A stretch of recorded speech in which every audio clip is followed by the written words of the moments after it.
जारी है। अनशन सरकार के आश्वासन पे हमारा टीका है, लेकिन अब हमारा धरना चल रहा है। कुछ प्रदेश में ऐसे अराजक तत्व हैं जो गुमराह करते हैं, युवाओं के नाम पे राजनीति करते हैं। उनकी दुकानें बंद हो चुकी है। आज भी उन्होंने माहौल बनाया कि धरना खत्म हो गया, संघर्ष खत्म हो गया। अब भी धरना और संघर्ष हमारा खत्म नहीं हुआ। तमाम लोग मौजूद, आप देख लीजिए। शाम हो चुकी है, रात एक तरह से रात ही हो चुकी है। और कल 10:30 बजे हमारी वार्ता है। आज शाम को 5:30 बजे थी, लेकिन समय बदल गया, 10:30 बजे होगी। तो कल वार्ता के बाद हम बड़ा निर्णय लेंगे, आर पार की लड़ाई का ऐलान। यानी कि कल 10:30 बजे जब अगर आपकी मांगे पूरी तरह से मान ली जाएगी। देखिए उपेंद्र जी, एक आखिरी प्रश्न मेरा आपसे ये है कि मुख्य मुद्दा था कि रीट की सीबीआई जांच हो, तो क्या अगर रीट की सीबीआई जांच का जो है मंजूर हो जाता है तब ये धरना उठेगा? अब पहले मुख्य मुद्दा था सीबीआई के रीट और एसआई की जांच। पिछले 6 दिन तक आमरण चलता रहा। बड़ा दुर्भाग्य है जो रीट और एसआई की जो सीबीआई की मांग कर रहे थे, प्रदेश के लाखों बेरोजगार, एक भी बेरोजगार नहीं आया। वो रीट वाले पटवारी की तैयारी में लगे और कई लोग आरएस की तैयारी में लगे, वो नहीं आए। और उससे मुझे लग रहा है कि वो चाहते नहीं सीबीआई की जांच। यहाँ वो मौजूद थे जो लिखित में समझौता हुआ। फिर भी हमारे इन साथियों ने महानता दिखाते हुए उनको प्राथमिकता दी, उन भाइयों को न्याय मिले। हमने मांग रखी, प्रयास किया और प्रयास अभी भी जारी है।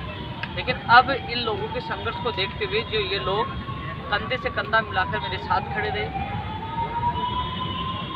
पूरे जी जान से लगे रहे, या मेरे जाने के बाद अनुशासन बना रखा या संघर्ष करते रहे, मच्छरों में सोते रहे। तो अब हमने निर्णय लिया, मैंने लिया ये निर्णय कि अब मेरे लिए प्राथमिकता सीबीआई की जांच के अलावा ये लोग रहेंगे। बिल्कुल, ये संघर्ष करें पिछले 6 दिन से, इनके लिए मैं संघर्ष करूंगा। इनका प्रतिनिधिमंडल वहां जाएगा और उन जांच, निष्पक्ष जांच रीट एसआई की हो, दर्ज मुकदमे वापस हो। तमाम 21 सूत्रों में कई मांगे पूरी हो चुकी है। जो बची मांगों के लिए वार्ता, ऐसा नहीं मुद्दे को उठा दिया, हटाया नहीं, प्राथमिकता इनको दूंगा। सामने बीएसटीसी का भी धरना चल रहा है, आपके साथ ही सचिन भी एसएमएस में एडमिट हो चुके हैं, तो क्या आपका ये भी मुद्दा रहेगा कि आप उनके लिए भी बात करें? मामला क्या है कि न्यायालय में मामला चल रहा है और इसमें बीएड बीएसटीसी 2 पक्ष बने हुए हैं। और इसमें क्या है कि अब मैंने एक निर्णय लिया है कि 2 पक्ष होता है, आप भी जानते हो।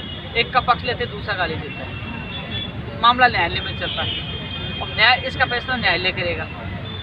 तो मेरा समर्थन नहीं देना को मतलब नहीं होता। अब लेकिन मैं इतना ही कहना चाहूँगा लोगों के लिए जो अनशन कर रहे हैं, सरकार को संवेदन। जो युवा साथी हम मौजूद नहीं है, आपको देख रहे हैं, बहुत समय बाद आपको देख पाए, सबको चिंता थी आपकी, क्या संदेश देंगे? देखो, मेरे वहाँ साथी मौजूद थे आईसीयू में, मुझे फीडबैक दे रहे थे। देखो एक चीज़ बता दूँ आपको, अनशन की मैं आपको बता दूँ, युवा साथी देख रहे, अनशन में जैसे मैं बोल रहा हूँ, मैं ऐसे बोल सकता हूँ, बोल भी रहा था। वो कई बार चक्कर आ जाना, कमजोरी आ जाना, कई बार मैं बोल नहीं पा रहा था। जो आपका संघर्ष है, काबिलियत तारीफ है, क्योंकि अस्पताल में हमने आपकी कंडीशन मैं अपने आप को यूथ आइकन तो नहीं कहूँगा, लेकिन असली सफलता और असली जीत तब कहूँगा कि यहाँ बैठे सब चेहरों पे खुशी आ जाएगी, इनके परिवारों पे खुशी आ जाएगी। आज नहीं, उपेंद्र भाई जिंदाबाद, उपेंद्र भाई जिंदाबाद।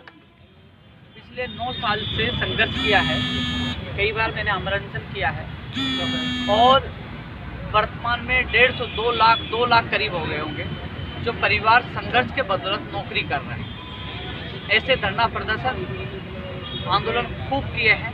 राजस्थान का पहला ऐसा व्यक्ति हूँ, आदमी की भी आंसू आ सकते हैं क्या, देख लो। ऐसे कई लोग वहाँ जाके रोने लगे लाइट करके तो, और उनकी जो सारी चीजें, सारे डिप्रेशन से मैं वहाँ से गुजरा हूँ।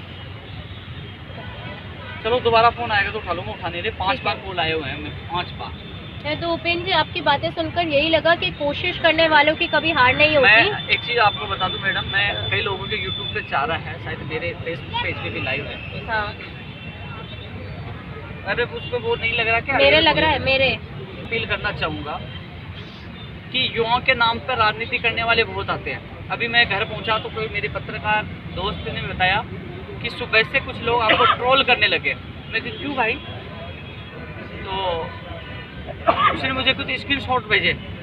मैंने जब उनके आइडिया खोल के देखी तो वो कुछ विशेष आका, कुछ राजनेताओं के वो लोग थे, ट्रोलर थे, जिनकी दुकानें बंद हो चुकी है, नहीं हुई है, उनको थोड़े दिन में और बंद कर दूंगा। युवाओं के नाम पर झूठी राजनीति किसी राजनीति को नहीं करने दूंगा। गुड।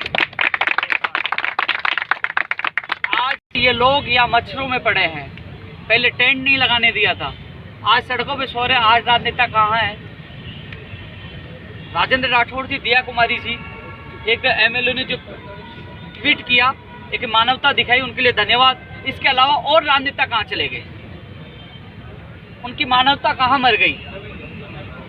युवाओं के नाम पे जितनी राजनीति करनी थी, उन लोग फिर मैदान में यहाँ बैठा हूँ धरने पे, वो भ्रमित कर रहे हैं।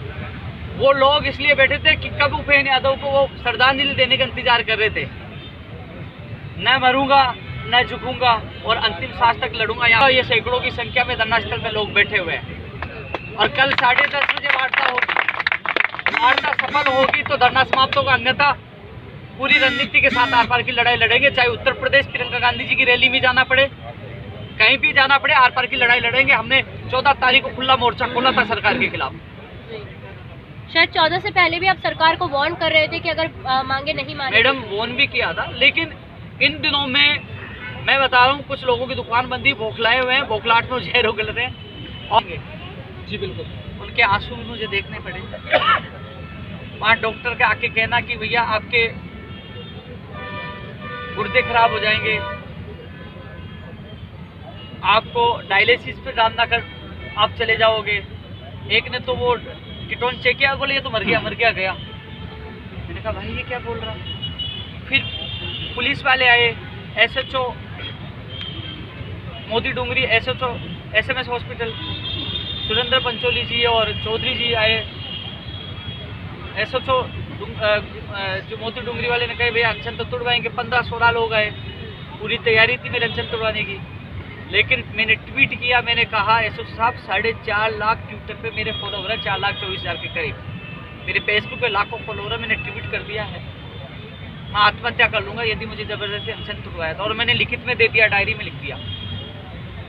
तो बोले नहीं, मरने नहीं देंगे, हालात गंभीर है, हम तो तुड़वाएंगे। मेरे को ठीक है, आप मुझे जबरदस्ती अनशन तुड़वा दो, आपके जाने के बाद बिल्डिंग से कूदूंगा और आपका नाम लिखूंगा। तो उन्होंने कहा भैया हम तो जा रहे। मैं झुका नहीं, वो चले गए। बीच में आ गया, चेहरे से मैं बॉडी से सही लग रहा हूँ, लेकिन जो डैमेज हुआ हूँ मैं अंदर से हुआ। आज मैं अब खड़ा होता हूँ तो मुझे चक्कर आ रहे। मैं सहारा लेके चल रहा हूँ, अभी साथियों का सहारा लेके चल रहा हूँ। वीकनेस है, चक्कर आ रहे हैं जी। पूरी रात पर सो नहीं पाता था यार, भूखे पेट कौन सो पाएगा। पूरी रात पर मोबाइल खोलूँ, मूवी देखूँ तो मूवी अच्छी नहीं लगे। बंद मांगों के अलावा जी, ये तो है ही 2012 रीट 2018 प्रयोगशाला साइक 14% वाले तो हैं, लेकिन पंचायत राज इनकी भी रखूँगा, पंचायत राज LDC की भी रखूँगा, मैं टेक्निकल हेल्पर की भी रखूँगा। कंप्यूटर की विज्ञप्ति भी जारी हो। 19,000 शिक्षक first grade second grade PTI भर्ती पे आए, चिकित्सा विभाग में भर्ती आए। और जो तमाम मांग पत्र में काफ़ी मांगे हैं इनके, नेकीराम जैसे लोगों के, पवन जी के पापा इधर और नेकीराम जी हो, इसके बेटे पे नीमराणा में मुकदमा दर्ज कर दिया। ये नेकीराम जी है, रविंद्र दिखाना, रामदेव दिखाना, ये नेकीराम जी है। इसके माता पिता भी नहीं है और गांव वाले कहने लगे भैया तू तो पेपर लीक करता, गिरोह का माफिया है, घर से नहीं निकल पा रहा। इनके मुकदमों को सारे राजनेता भूल गए, रीट करते SI को भूल गए, लेकिन रीट और SI की मांग उठाए। इनकी मांग, इनसे वादा किया था, इनका वादा भी पूरा करूंगा, इनके मुकदमे भी वापस होंगे। जीत करके बैठा हूं। पुलिस ने जिस प्रकार से नेकीराम जी को गिरफ्तार किया, क्या वो खांदेबाजी तरीका था? वो तानाशाही थी। जो गिरफ्तार करके जो वसूली करने वालों को तुरंत बर्खास्त करना चाहिए। उनके 7 साल से संघर्ष के 257 परिवारों ने दीपावली से पहले गले में वो हमारे संघर्ष के बदौलत। ऐतिहासिक जो कानून, सख्त कानून आज नहीं समझ में आएंगे, गुमराह करेंगे, कुछ नहीं होगा भैया। कम से कम हमने कानून जो मांग कर रहा था सबसे पहले, जो एक राजनेता ने नहीं की, उपेंद्र यादव ने चिल्ला के डिबेट में हर जगह मांग रखी थी। मांग पत्र की सेकंड मांग थी कानून बनाया जाए और उसका अध्यादेश लाए। और वकल वार्ता होगी, उसमें कहूँगा जल्द से जल्द अध्यादेश लाया जाए और नोडल एजेंसी घोषणा करवा दी। इसके अलावा मोटर वाहन उपनिवेश की फाइल पड़ी थी, वो निकलवा कर अभ्यर्थना भिजवा दी। भैया 5-6 मांग तो हमारे लड़ेंगे। कल हमारी 10:30 बजे वार्ता है, कुछ मांगे 10:30 बजे वार्ता में भी होगी। अब एक चीज वो निकल के कुलदीप जी आपको और बताऊं जी, मुझे थोड़ा बीच में चक्कर भी आ जाते जब मैं सफल हो जाता हूँ। अरे यार तो CM से सेटिंग है, अब CM के खिलाफ मोर्चा खोल दिया तब क्या बोलेंगे। अभी मैंने राजेंद्र राठौड़ जी का, दिया कुमारी का, मुझे लगता है थोड़े दिन बाद ये मुझे BJP वाले ने बोलने लग जाए। भैया मेरे संकट में जो साथ दिया मैं सबका धन्यवाद दूंगा, किसी पार्टी का हो, मैंने पार्टी ज्वाइन नहीं की। नहीं, सही है। ठीक है ना, तो इनको कोई पूछता नहीं है, कोई अधिकारी पूछता नहीं है। मेरे युवाओं के बदौलत मुझ में दम है, तो लोग मुझे सारे सरकार के लोग पूछते हैं। तभी पहले 12:30 बजे आपके सामने मंत्री आए, कल 12 बजे, अरे यार ये क्या समय हो गया, ये भी कल 12 बजे पूछे। रात को ही क्यों आए? है ना, 12 बजे पूछे। कहीं कहीं मीडिया से डरे हैं। रात को ये पूछे, लेकिन मैं लाइव कई लोग देख रहे होंगे, जब वो पूछे आने की सूचना मिली तो मेरे यहाँ 5 भर्तियों के प्रतिनिधि मंडल बैठे थे जी। उन प्रतिनिधि मंडलों के एक एक सदस्यों को बुलाया, तो उनको सारी चीजें बताई। मैंने अकेले नहीं किया, मैंने कहा काका जी ये कहाँ के देवेंद्र जी सही कह रहा हूँ, ये वार्ता में ये भी शामिल थे, ये भी शामिल थे, और कहाँ है वार्ता वाले भाई, ये पीछे है एग्जाम, और ये सारे शामिल थे। इनकी सहमति, इन्होंने, मैंने इनको स्वतंत्र से सोचा, इनके निर्णय लेने के बाद फिर हमने जो यहाँ बैठे थे, उसके बाद हमने अनशन तोड़ा। नहीं तो मैंने कह दिया मर जाऊंगा, मैं हटने वाला नहीं। फिर इतना यहाँ बैठेंगे, ये कहेंगे कि हम कुछ टावर पर छट रहे तो उनके साथ छट जाऊंगा। भैया उपेंद्र यादव वो है जो लाठी पहले खाता है, अनशन भी करता है, जेल भी जाता है, पहले सबसे पहले मेरे बेरोजगार से जोखिम आने से पहले खुद जोखिम उठाता है। वो राजनेता क्या है, टंकी पे दूसरों को चढ़ाते हैं, अनशन दूसरा करता है, लाठियाँ दूसरा खाता है, मुकदमे दूसरा करता है। वो राजनीति होती है, और ये होती है सेवा। मिलकर माहौल बनाया कि मुख्यमंत्री से मिला हुआ है, भैया मुखिया बुलाएगा, उन तक बात पूछाई, नहीं किया तो सबसे पहले बगावत में नहीं किया, खुला मोर्चा। मेरे ट्विटर पे देखो, संवेदन हिल सरकार क्या क्या बोला, खुला मोर्चा बोला। और अब कहा है कि मैं उत्तर प्रदेश प्रियंका गांधी जी की रैली में जाऊंगा। अरे भैया मैं तो खुला चैलेंज देख के काम कर रहा हूँ, डरपोक नहीं हूँ कि 3 दिन में उठ के बग जाऊँ, 4 दिन 5 दिन में बग जाऊँ, भगने वाला नहीं हूँ, अंतिम सांस तक लड़ने वाला। सीएम से तो मिलना ही चाहिए, क्योंकि अंतिम निर्णय वही करेगा। कई बार मीडिया ये आरोप भी लगाती है कि आपकी बात क्या वास्तविक उनके पास पहुंची या नहीं पहुंचे, क्योंकि प्रशासनिक अधिकारी मंत्री कई बार सीएम तक बात पहुंचाते भी नहीं। देखो कुलदीप राका जी प्रमुख शासन सचिव है, सीएम के बाद वही है मुख्य अधिकारी जी, और निर्णय लेने में उनकी महत्वपूर्ण भूमिका होती है। आग के बदौलत ये सब कुछ हुआ, इनके संघर्ष की जीत है, इनके पीछे उपेंद्र यादव जीता है। चाहूँगा जो कमेंट कर रहे हैं ना, एक बार खोल के, कई लोग हैं ना आईटी से, एक बार खोल के अब आईडी देखना, नाम देखना, और उसको खोल के उसकी कमेंट देखना किस नेता से जुड़ा है, उसका आप सबको युवाओं को पता लग जाएगा कि ये किस संप्रदाय या किस आका का चेला है। 5 साथी अनशन में बैठ गए और वहाँ हॉस्पिटल थे। मैंने अपील की कि आप अनशन से अपना शरीर खराब मत करो, लेकिन नहीं, उपेंद्र भाई भूखा है तो हम भी बैठेंगे। और एक बहन भी बैठ गई। और यहाँ सबसे बड़ी बात, हम अलग अलग भर्तियों के सब में एकता है। जो लोग राजनेता भी, मेरा कई लोग राजनेता भी मेरे इस लाइव को देखते हैं, इन लोगों की सबसे बड़ा, मैं इनके लिए जी जान क्यों लगाता हूँ। मैंने इनको कहा कि पहली मांग सीबीआई की रखेंगे, एक व्यक्ति ने ये नहीं कहा कि भीड़ हमारी है, आप सीबीआई की मांग क्यों रख रहे हो। अभी कुछ लोग कह रहे थे सब सीबीआई की मांग कर रहे हो, आपने तो उनका काम करवा दिया, उनकी मांग रख दी। भैया आप नहीं थे, उसके बाद भी आपकी मांग रखी। सभी युवाओं से कहना चाहूँगा जो समझदार व्यक्ति है, इससे ज़्यादा मैं त्याग नहीं कर सकता, इससे ज़्यादा मानता नहीं दिखा सकता ये अभ्यर्थी, बल्कि इनकी मांग को नीचे रख के आपकी मांग प्रमुखता से रखी। लेकिन जब यह संकट में मैं आईसीयू में था, जब इनके आंसू टपक रहे थे, जब ये मच्छर खा रहे थे, डेंगू हो गया कई लोगों के, अब भैया इनका प्यार मान सम्मान देखा तो मैंने सोचा कि जो घर बैठे हैं और यहाँ बैठे, तो प्राथमिकता तो इन लोगों को देना चाहिए, इसलिए प्राथमिकता इन लोगों को दे रहा हूँ। अब चाहे मुझे गाली दो, कुछ भी दो, घर बैठे वालों से सीबीआई जांच नहीं होगी, आज नहीं होगी, न कल होगी। घर से निकलोगे, संघर्ष करोगे तो सीबीआई जांच भी मिल जाएगी। उसके लिए घर से निकलना पड़ेगा, रजाई ओढ़ के सोने से कुछ नहीं होगा, ट्विटर, फेसबुक, व्हाट्सअप और यूट्यूब खेलने से कुछ नहीं होगा, लड़ना पड़ता है उसके लिए।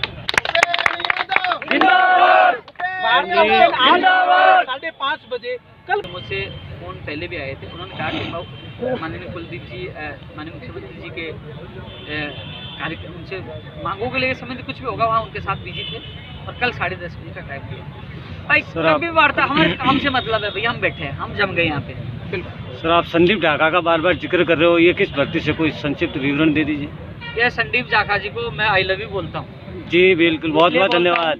इन्होंने पूरा मेंटेनेंस किया है, इन्होंने पूरा मैनेजमेंट संभाला। जी बिल्कुल, है ना। अरे आई लव यू एक चीज़ का गलत अर्थ नहीं करना। आई लव यू कोई व्यक्ति विशेष के गुण को भी आई लव यू से प्रेम होता है। इस व्यक्ति मेरे से उम्र से मेरे बड़े भाई हैं, लेकिन इन्होंने टेंट की व्यवस्था, सारा मैनेजमेंट, मुझे किसी प्रकार की समस्या नहीं आने दी। पीछे एक शांत स्वभाव के व्यक्ति है, पूरा मैनेजमेंट संभाला और पूरी अपडेट मुद्दे देते रहे, मुझे हर चीज़ से अवगत कराते रहे और मेरे जाने के बाद पूरा मैनेजमेंट संभाला। इसके अलावा और भी काफ़ी लोग थे यहाँ जो मैनेजमेंट संभाल रहे थे, लेकिन इन्होंने इनके लिए पूछा तो मैंने आपको बताया अच्छे व्यक्ति है और ऐसे व्यक्तियों को तो मैं सैल्यूट करता हूँ यार, जो अच्छा काम किया है। और केशव है, ये तीनों मजबूत स्तंभ है। मैं स्कूल व्याख्या था उसमें प्रयोगशाला साइक में गोविंद, अरुण, राजेंद्र, अरे भाई और कोई का नाम लेना तो बता दीजिए कितना। 2018 के बारे में काफी वो है अपने 2018 में भी जी, रीट 2018। अरे भाई तेरा नाम क्या है बता? गजेंद्र सिंह। भाई गजेंद्र सिंह भी है जी, बिल्कुल। गजेंद्र सिंह राठौड़ फ्रॉम जालोर। गजेंद्र सिंह राठौड़ फ्रॉम जालोर। जालोर तो बोल देते पूरा नाम, क्योंकि भाई लाइव तो अपना आ रहे हैं और अपन को धरना पे दे या रात को यही सोना है ना। हालांकि मेरी वीकनेस है, मुझे आराम की सलाह दी गई थी कि आपको थोड़ा टेंशन नहीं निकलना, मुझे दवाई भी लेनी है, ठीक है, मुझे कुछ इन्फेक्शन हुआ दवाई भी लेनी है, लेकिन मैं इन लोगों को छोड़ के नहीं जा सकता, मैं यहीं सोऊंगा, इनके बीच में रहूँगा, इसलिए मैं इनके बीच में आ गया। तो मैंने सोचा जब तक मैं और युवाओं को जो लोग भ्रमित करें तो उनको जवाब देना जरूरी है। भाई जवाब वही दे सकता है, अरे चल ठीक है हम तो धोखेबाज है, गलत है, कुछ भी कह दो भाई, तुम में दम है तो ये घोड़े रे मैदान आ जाओ, कर लो, करवा दो, आपको सलाम ठोकेंगे सारे। सही कह रहा हूँ गलत है?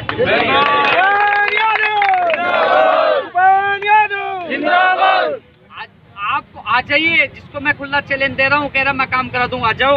इसका पूरा का नेतृत्व धरना डालूंगा, मैं नेतृत्व कल दे दूंगा, अभी आ जाओ, अब दे दूंगा, आ जाइए, बैठ जाइए, इनके साथ काम करवा दीजिए, आपको नेतृत्व देता हूँ, आपको बेरोजगार संघ का अध्यक्ष बना देता हूँ, आ जाओ, चैलेंज दे रहा हूँ, कोई देख रहा, आ जाओ, दम हो तो, लेकिन कमेंट मत करना चाहिए, कुर्ता चाहिए उसके लिए कुर्ता। जब डॉक्टर ने, डिप्टी ने, एसआई ने, सारे प्रशासन ने कहा कि मरने वाला है, कीटोन्स बढ़ गए, मैंने कहा मैं मर जाऊंगा, लेकिन ये इन लोगों का प्यार और जो आपके जो कमेंट है ना, उनका भी प्यार जोश आ रहा है कि तुम्हें जवाब तो दो कम से कम, क्योंकि आप लोग भ्रमित करो, मेरे युवाओं को पता चले, मेरा वीडियो कई युवाओं के माता पिता अभिभावक भी देखते हैं, और कई लोगों का फ़ोन आए, कई माताओं के, एक दो का रविंद्र के पास फ़ोन आया, वो रोने लगे कि मेरी बेटी, 3 बेटी है, नागौर से फ़ोन आया, जब मैं रोने लग गई तो उनकी माँ का क्या हाल होगा। बहुत लोगों ने फ़ोन करके दुआएं की, मैं सबको धन्यवाद देना चाहूँगा जिन्होंने मेरे लिए दुआएं की। जिंदाबाद। और रही बात, कोई गुमराह नहीं करे, सीबीआई की और निष्पक्ष जांच की मांग आज भी है, लेकिन एक चीज़ ध्यान रखना, पहले दिन से मैंने भर्ती रद्द की मांग नहीं की। क्यों नहीं की? जांच में दूध का दूध और पानी का पानी हो जाएगा। कई ऐसे बेरोजगार है जिनका अच्छा पेपर भी हुआ है, वो कहे कि आपने रद्द करवा दी, हमारे साथ गलत हो गया, तो वो सीबीआई जांच हो जाएगी, निष्पक्ष जांच हो जाएगी, उसमें स्पष्ट हो जाएगा। और स्पष्ट होने के बाद यदि जांच हो जाती है, स्पष्ट है, और हम मिलकर निर्णय लेंगे हम कैसे लड़ाई लड़नी है। जी बिल्कुल। और सभी युवाओं से मैं कहना चाहूँगा, आपसे ये कहना चाहूँगा कि जो कमेंट कर रहे हैं ना, उनकी आईडी देख के आप उनको जरूर जवाब देना। वैसे कोई फर्क नहीं पड़ता, अब मैंने ये कह दिया, मेरे को मेरा काम करना है। अभी तक तो वो मेरे पास फोन आ रहे थे, परिचालक भर्ती वाला एक आया कल यहाँ पे, आगे का निर्णय लेंगे और हम सब मिलकर आधार की लड़ाई लड़ेंगे। ठीक है भाई, तेरी बिल्कुल बिल्कुल सर, बिल्कुल ठीक है, धन्यवाद।